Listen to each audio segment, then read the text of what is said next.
There's a strange kind of fear that only comes when you're completely alone at work, long after everyone else has left, and the building grows quiet except for the sounds you don't expect.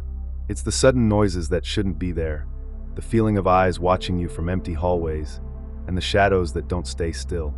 When everything around you feels off, like the walls are closing in, but there's no one else inside. Tonight, 3 people will share their real experiences of being alone at work. Moments when what they thought was just a quiet night turned into something they couldn't explain, something that didn't want to be ignored. If you think you're brave enough to listen, stay with me, because once you hear these stories, you'll never look at working alone the same way again. But before we get started, here's something strange. Most viewers make one huge mistake. They leave without subscribing. Don't be one of them. Hit that subscribe button now, because tonight's journey into the darkness is just the beginning. These stories are only going to get more terrifying, and trust me, you won't want to miss what's coming next. The night had already settled over the city, wrapping the streets and buildings in a quiet that felt heavier than usual. Inside one glass tower, the fluorescent lights buzzed faintly above polished floors that reflected rows of empty desks and cold, lifeless chairs. The office was a place designed for bustle and business, but now it was silent, the hum of computers and ringing phones replaced by an eerie stillness.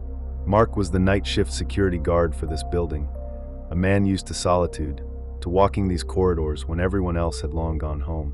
He arrived just as the sun dipped below the horizon, unlocking the main doors and stepping into a world that, by day, buzzed with life, but by night, felt abandoned and strange. The only sounds were the soft, steady ticking of the surveillance monitors in the security room, tiny digital clocks counting seconds that seemed to stretch endlessly in the empty space. Mark sat down, his chair creaking softly beneath him, and booted up the security system. Rows of camera feeds flickered onto the screens, each showing a different part of the building: deserted hallways, locked doors, empty conference rooms, a maze of silence. As he adjusted the settings and ran his fingers across the keyboard, Mark reminded himself that this was just another quiet night. No alarms, no emergencies. Just watching, just waiting. The weight of the stillness pressed down in the air, heavier with every passing minute. He poured a cup of coffee, the steam rising slowly in the cold air. His eyes scanned the monitors, looking for anything out of place, anything unusual. But all he saw were empty rooms and flickering lights, nothing to worry about. Or so he thought. The building had been standing for decades, and many who worked here believed that after dark, something changed. But Mark never paid much attention to stories like that. He was here to do a job, alone but alert. Tonight, however, would test exactly how alone he really was. As Mark's eyes moved steadily over the grid of camera feeds, his focus sharpened.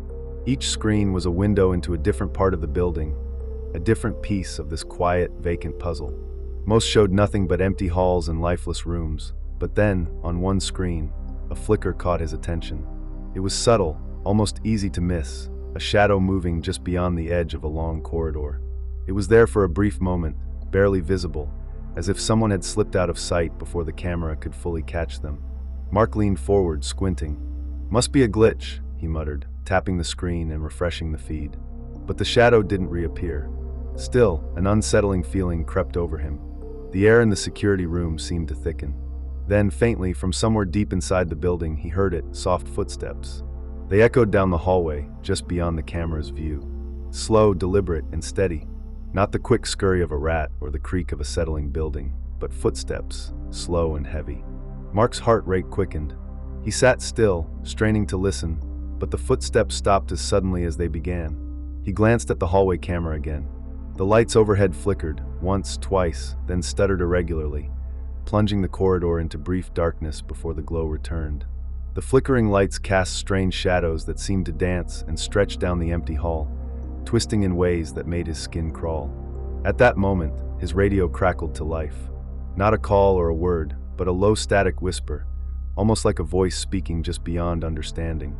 Mark reached for it, adjusting the volume, but the sound only grew louder, layering over the hiss of interference. He switched channels, hoping to find a clear signal. The whispers persisted, drifting in and out like a forgotten language. A cold chill ran down his spine. He glanced around the room, suddenly aware of the darkness in the corners, the way shadows pooled beneath the desks and behind cabinets. It was as if something was watching, waiting. something just out of sight, barely holding back from stepping into the light. Mark swallowed hard. The office was supposed to be empty. He was supposed to be alone. But right then, alone felt very different. Without warning, every screen on Mark's security monitors went black, like a power cut rippling through the system. The sudden absence of light sent an icy shock through him. The quiet hum of electronics vanished. Then, on the one screen that flickered back to life, his breath caught in his throat. There, in the center of the lobby, stood a blurred figure, tall, motionless, watching. The figure was indistinct, like a shadow woven into smoke, but it was unmistakably human-shaped. Mark's eyes darted between the screen and the actual lobby behind him. Slowly, he turned in his chair, heart pounding against his ribs. But the room was empty. No one. Nothing. He told himself it was a trick of the monitors, a glitch, a reflection, anything but real. But then the figure appeared again on another camera, standing just inside a doorway, still motionless, like it was waiting for something. Mark's pulse quickened. The hairs on the back of his neck stood on end. He frantically cycled through every camera feed. The figure was everywhere, sometimes just on the edge of view, sometimes standing in the middle of an empty hallway.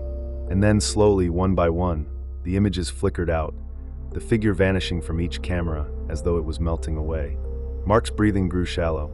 The cold crept deeper, freezing his blood. For the first time in his years on night shifts, he felt utterly alone and utterly watched. He bolted from his chair, his eyes scanning every corner of the lobby and corridors, desperate to find something, anything, to explain what he'd just seen. But the silence swallowed his footsteps. There was no one there. Mark handed in his resignation the very next morning. He couldn't shake the image of that blurred figure, the feeling that something had been there with him, unseen but unmistakably present. Months later, over coffee, a coworker pulled him aside. "You know," the coworker whispered, "there's footage from those night shifts." Security caught something strange. The footage showed a man, unknown to anyone, quietly roaming the empty building at night. The chilling part? The man looked just like the figure Mark had seen, pale, silent, and still. What made it worse was the story behind the man. Years ago, an employee had died in that very building, his body found in the lobby after a late shift. No cause was ever clear. No one had seen him on camera until that night, until Mark's shift. Mark never returned to that job. And sometimes late at night, when the world is silent, he wonders if that figure is still watching, waiting for someone else to stay alone too long. Lisa had grown used to the nights spent alone in the warehouse, the sprawling, cavernous space filled with rows upon rows of towering shelves stacked high with crates and boxes. By day, the warehouse was a hive of activity. Forklifts weaving through aisles, voices calling out across the floor, and the steady roar of machines moving freight. But at night, everything changed. The hum of the machines was still there, a low mechanical drone that filled the space and seemed to stretch into the distance, endless and unbroken. Yet the absence of people made every sound sharper, every creak and clang more pronounced. Lisa's job was to conduct the inventory, a task she had performed countless times before. It was routine, repetitive, and dull.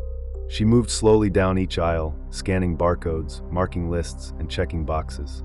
The fluorescent lights overhead cast a cold, clinical glow, but even their brightness couldn't erase the shadows tucked beneath the shelves, or the way the rows seemed to stretch on forever.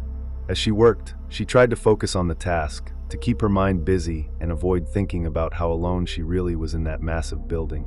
The silence pressed down around her, thick and heavy, broken only by the occasional drip of water from a leaky pipe or the distant clang of metal striking metal somewhere deep in the warehouse.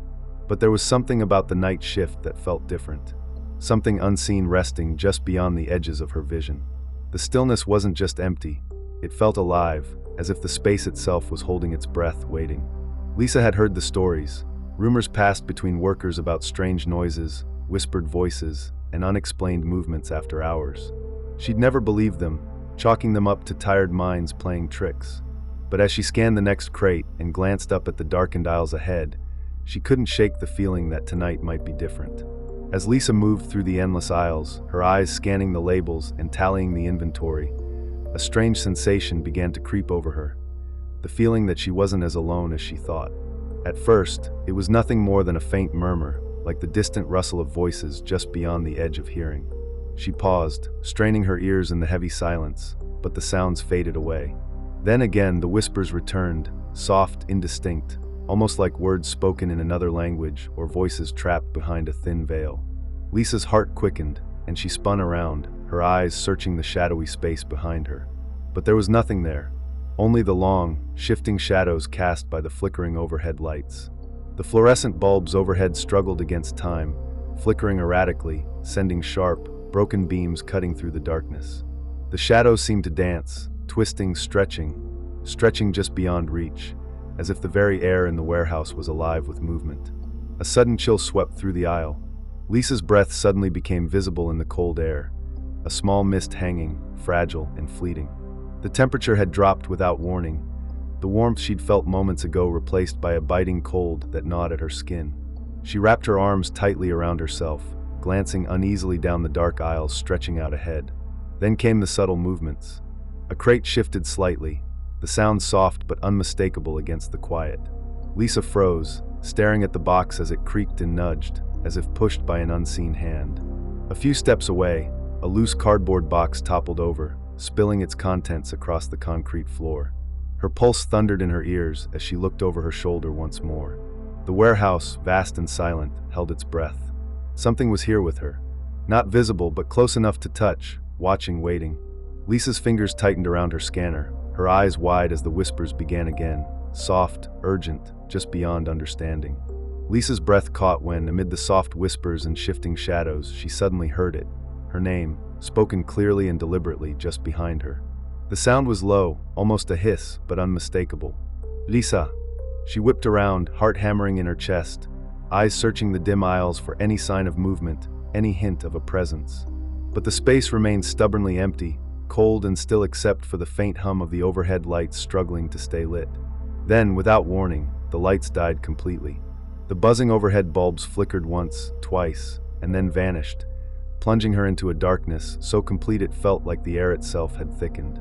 The warehouse, so vast and cavernous, folded into a suffocating blackness where not even the faintest shape could be seen. Lisa stood frozen, her pulse roaring in her ears, every sense straining for something, anything, in the darkness. And then she felt it, a breath, cold and ragged, brushing the back of her neck, a chilling whisper of air that made her skin prickle with terror. A faint, feather-light touch grazed her arm, soft and cold, like fingers barely brushing through fabric, but enough to send a shock straight through her body. The sense of being watched, of something so near it could reach out and touch her, became overwhelming. Without thinking, Lisa spun around and ran, the sound of her footsteps pounding against the concrete echoing through the empty aisles. She didn't look back, driven only by the desperate need to escape whatever was there. Just as she burst through the warehouse doors, the backup generator roared to life, flooding the space with harsh white light. But when she glanced back inside, the aisles stood empty once again, silent and untouched, as if nothing had happened. The darkness had swallowed whatever was there, but Lisa knew it was still waiting, somewhere deep inside the warehouse. The following day, as sunlight streamed through the warehouse windows, casting long, sharp shadows across the cold floor, Lisa tried to shake the heaviness that clung to her. The night's events weighed on her, the memory of whispered voices and that chilling breath refusing to fade. Later, during a brief break, she found herself in conversation with a longtime employee. He spoke quietly, his voice low as if the warehouse itself might overhear. He told her something she hadn't known, that the building had been constructed on top of an old burial ground. The land beneath the concrete held stories long forgotten, graves disturbed and histories buried beneath steel and stone. Lisa's stomach tightened. It explained the cold, the shadows, and the whispered voices. She wasn't the first to feel it. Workers from years past had told tales of strange sounds, moving objects, and cold spots that no one could explain. Many refused to work alone after dark, and some had even quit rather than return for a night shift. But what unsettled Lisa even more was what she discovered later when reviewing the security logs. The system showed that, during the hours she had been alone, someone or something had logged into her workstation. The timestamps matched every moment she had been there, but Lisa was certain she hadn't moved from her spot. She had been alone. No other employee had access during those hours. The log showed no signs of hacking or error. It was as if an unseen presence had taken control, watched over her work, even mimicked her actions in the dark. Lisa never returned to that warehouse overnight. The quiet whispers, the sudden cold, and the touch in the dark were enough to keep her away forever. Some places carry memories that refuse to rest. And some nights, being alone is the most dangerous thing of all. James had long grown accustomed to the quiet that comes with the late-night shift at the small radio station, nestled miles away from the nearest town. Surrounded by dense woods, the building stood alone, a lone beacon of light and sound cutting through the darkness. By day, the station buzzed with activity, voices of hosts, jingles, and callers filling the airwaves. But as the sun slipped below the horizon, James found himself alone in the dimly lit studio, the only human presence for miles. The silence outside was thick, heavy with the rustling of leaves and distant, unknown sounds carried on the wind. The walls of the studio were lined with old equipment, dials, knobs, and meters that flickered gently under the glow of red and green lights. James settled into his chair, leaning into the microphone with the ease of someone who had done this 1,000 times before. His voice was calm, a low murmur meant to soothe the night listeners, crackling softly through the speakers. Tonight's show was just beginning, and James ran through his usual introductions and music selections, chatting quietly between songs, filling the empty space with his voice. The steady pulse of sound was a comfort, something to break the solitude that wrapped around the station like a thick fog. But even in this familiar routine, the edges of the night held a different feeling. The woods pressed close outside the windows, shadows seeming to shift and flicker just beyond the glass. The isolation settled deeper into his bones, a quiet reminder that out here, alone, the night had its own secrets. James wasn't just broadcasting to an empty studio, he was speaking into the vast darkness beyond. As the night deepened, James settled into his rhythm, spinning tracks and chatting softly into the microphone. The usual calls from night owls and truck drivers came through, voices crackling with static, stories and requests cutting through the silence. But soon, the familiar patterns began to shift. The first strange call came unexpectedly, heavy breathing on the other end, no words, just the sound of someone gasping for air. James paused, unsure whether to cut the caller off or keep the line open. The breathing faded, then a soft whisper, unintelligible but urgent. More calls followed, some filled with faint cries, others with static-laced voices that seemed to warn him to leave. Each one was more unsettling than the last, sending a prickling chill down James's spine. He glanced toward the studio's lone window, the darkness beyond seeming deeper, darker than before. Outside, the wind picked up, rattling the edges of the building, carrying whispers that seemed almost like voices lost in the breeze. Inside the studio, the power flickered, causing the equipment lights to sputter and the speakers to buzz with sudden bursts of static. James tried to keep his composure, brushing off the noises as interference, the calls as pranksters playing games with a lonely DJ. But as the night wore on, the station seemed to close in around him. Then came the tapping. At first, faint and distant, like the soft knock of fingers on glass. It grew louder, more insistent, coming from the studio window just beyond his reach. James turned to look, heart pounding. But outside, the woods remained still and empty, shadows deep and unbroken. A cold sweat formed on his brow as the line crackled again. This time a voice, distorted, distant but clear. "You're not alone."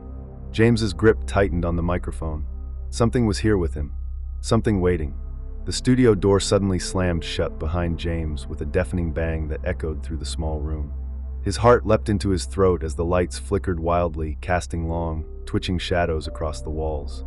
The hum of the equipment stuttered, then died, plunging the room into near silence except for the crackle of static on the radio. James spun toward the door, fumbling for the handle. It was locked tight, no amount of twisting or pulling would budge it. Panic bubbled in his chest as he realized he was trapped inside. The speakers burst to life with a burst of static before a whispering chorus of voices filled the air, repeating his name over and over, soft, desperate, and impossible to locate. The cold in the room intensified, frosting the edges of the equipment and chilling his skin. From the corner of his eye, James saw shadows crawling along the walls, stretching and twisting into shapes that defied explanation. He wanted to scream, but no sound came out, only a strangled gasp caught in his throat. Then a tapping began on the studio window, slow, deliberate, and growing louder. He turned to see nothing but the blackness of the surrounding woods, dense and unyielding. The phone rang suddenly, the shrill tone slicing through the darkness. James hesitated, then answered with trembling hands. A distorted voice hissed through the line. "You're not alone." The lights flickered once more, and then went out completely, plunging the studio into pitch black. James stood frozen, every nerve on edge, as the whispers surrounded him. Voices from nowhere, voices from everywhere. In that darkness, he knew whatever was with him was watching, waiting. When the morning crew arrived at the station, the quiet was broken not by the usual hum of the late-night broadcast, but by an eerie stillness that hung in the air. The front door, which should have been locked tight after James's shift, stood wide open, swinging gently on its hinges as if pushed by an unseen hand. Inside the studio, they found James slumped unconscious in his chair, his face pale and eyes closed as if he'd been caught in some terrible nightmare. No one could explain how the door had been unlocked or why James had not called for help during the night. As the station manager reviewed the phone logs from the previous hours, a chilling pattern emerged. Dozens of calls had come through from a single number, one that traced back to a location just a few miles from the station, an abandoned asylum, long closed and left to rot. The asylum was a place steeped in dark history, whispered stories of former patients who never truly left, of cries heard in the dead of night, and of shadows moving through empty halls. For years, locals had told tales of strange lights flickering in the broken windows and voices carried on the wind. What made the calls all the more disturbing was their timing. They came steadily throughout James's shift, a constant, haunting presence over the airwaves. It was as if someone or something had been trying to reach out to him, to warn him, or to trap him in that isolated room.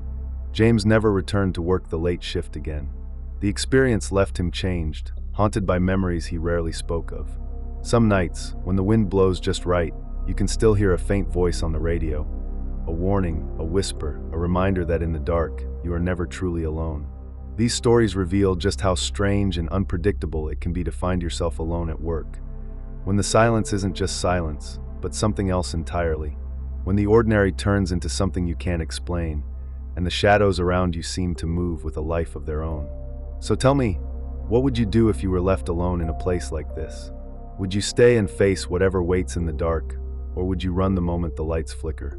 Share your thoughts and stories in the comments below. I want to hear from you. And if you want to uncover more true horror stories that will keep you looking over your shoulder, don't forget to like this video, subscribe to the channel, and hit the bell so you never miss a chilling tale. Because sometimes, the scariest stories are the ones that really happened.